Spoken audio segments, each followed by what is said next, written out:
नमस्कार दोस्तों, जय श्री कृष्णा, राधे राधे। आज हम आपको इस वीडियो में बताएंगे अकेलापन पर काबू कैसे पाएं, इसलिए आप इस वीडियो को अंत तक जरूर देखें। कभी कभी मैं बहुत अकेला महसूस करता हूँ।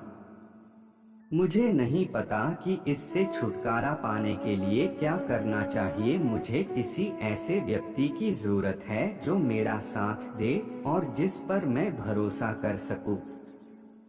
लेकिन कोई भी 100% प्रतिबद्धता के लिए तैयार नहीं है। क्या करें?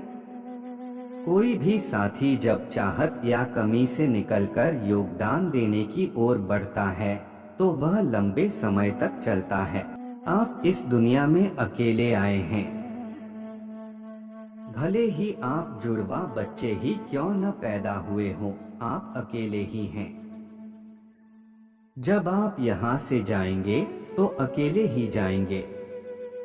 अकेलेपन से भागने की कोशिश न करें। यह एक छिपे हुए आशीर्वाद की तरह है। यह समय आपके लिए केंद्रित होने का है। अपने आसपास की हर चीज को दूर धकेलें। आप पाएंगे कि आप ब्रह्मांड की जगमगाती ऊर्जा हैं। आप चेतना के केंद्र हैं। आप परम सत्य हैं। और यह अकेलापन उस एहसास से बस एक कदम दूर है। अकेलापन इसलिए है क्योंकि आप बाहर से कुछ हासिल करना चाहते हैं। गीता में भगवान कृष्ण ने कहा है, अनित्य असुखं लोकं इम प्राप्य भजस्म। वह कह रहे हैं, यह संसार अनित्य है और इसमें कोई मजा नहीं है, इसमें कोई खुशी नहीं है।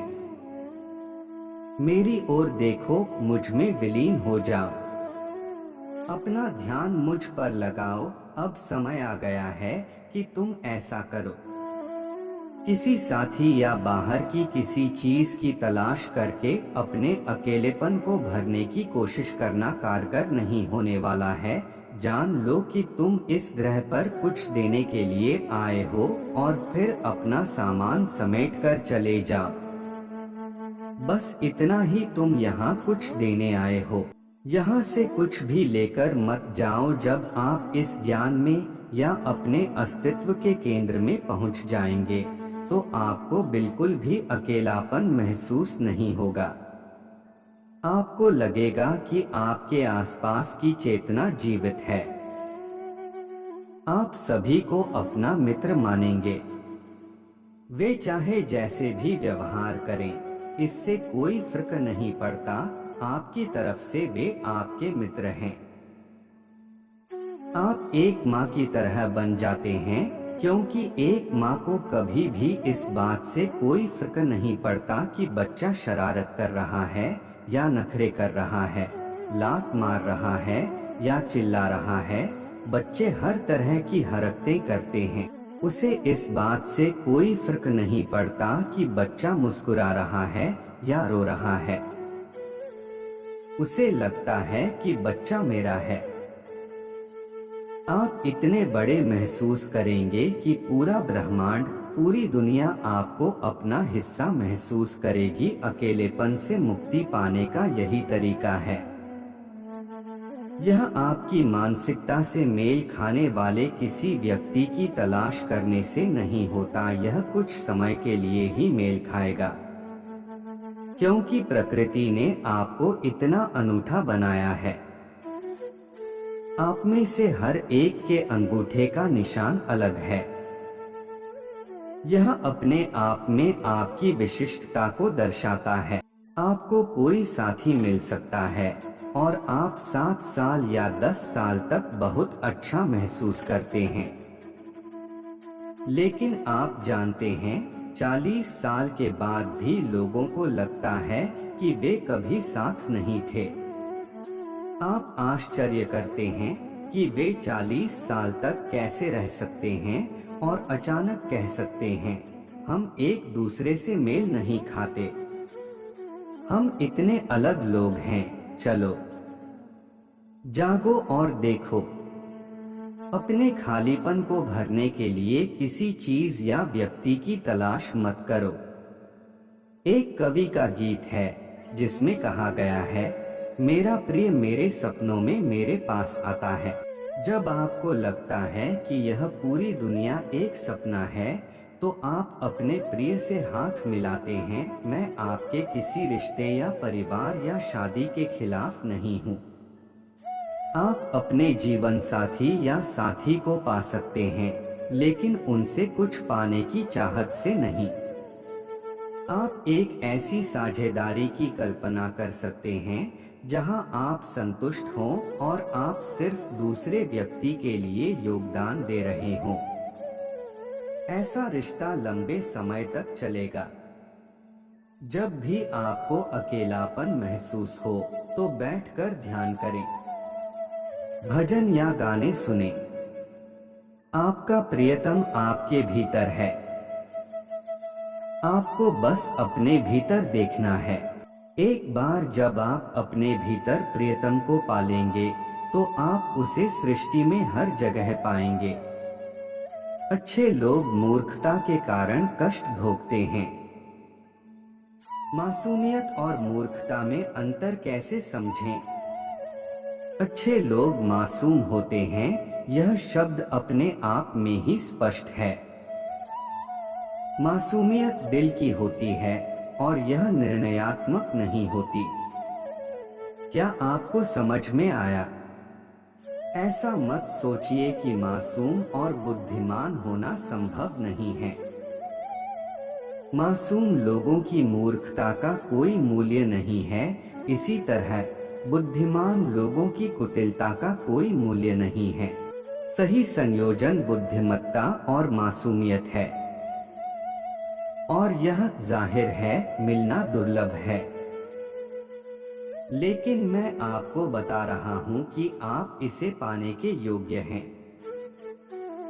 बस इसे पकड़ो। प्रिय गुरुदेव, मैं अपने जीवन का प्रबंधन कैसे करूं, जब मेरा कोई सबसे प्रिय व्यक्ति ही मेरे जीवन के मूल आधार या मेरी खुशी के स्रोत के विरुद्ध हो?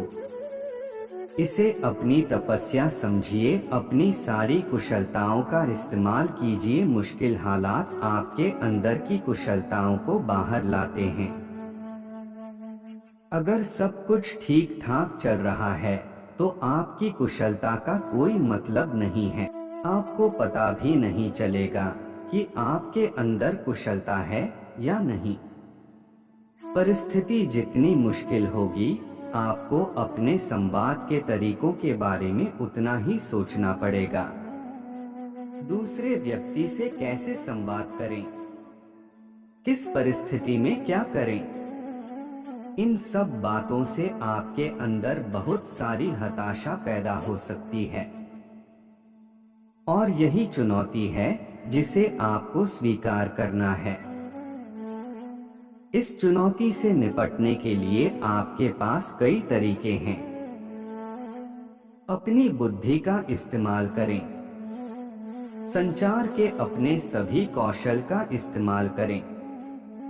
और अंत में एक ऐसी चीज है जिसे प्रार्थना कहते हैं, जिसमें दूसरे के रूपांतरित होने की तीव्र इच्छा प्रार्थना की जाती है, और वे रूपांतरित होते हैं।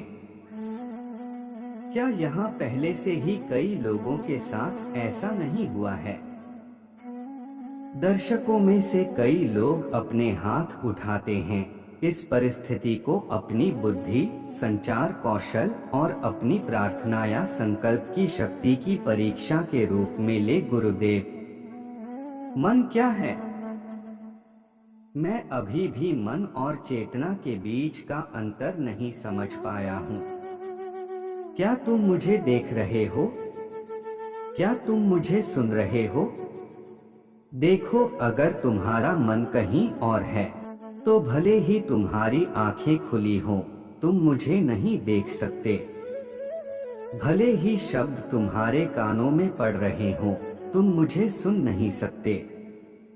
मन चेतना की वह क्षमता है जिसके माध्यम से हम सुनते हैं, देखते हैं, सूंघते हैं और स्वाद लेते हैं। मान लो तुम्हारा मन कहीं और है और तुम एक बढ़िया हलवा खा रहे हो, तो तुम्हें यह भी नहीं लगेगा कि तुम क्या खा रहे हो। यह एक चेतना है जो 4 अलग अलग तरीकों से कार्य करती है। एक, मन जो चेतना के अनुभव करने का कार्य करता है। 2, निर्णय करना, भेदभाव करना, पूछताछ करना, सहमत होना, असहमत होना आदि, जिसे बुद्धि कहा जाता है, चेतना का दूसरा प्रकार है। 3, स्मृति जो अनुभव की गई चीजों को संग्रहित करने से संबंधित है। 4, अनुभव की गई चीजों के साथ पहचान करना चेतना का चौथा प्रकार है, जिसे अहंकार कहा जाता है। इसलिए मन, बुद्धि, चित्त और अहंकार चेतना के 4 अलग अलग कार्य हैं। जय श्री कृष्णा। राधे राधे। कमेंट बॉक्स में जरूर लिखें।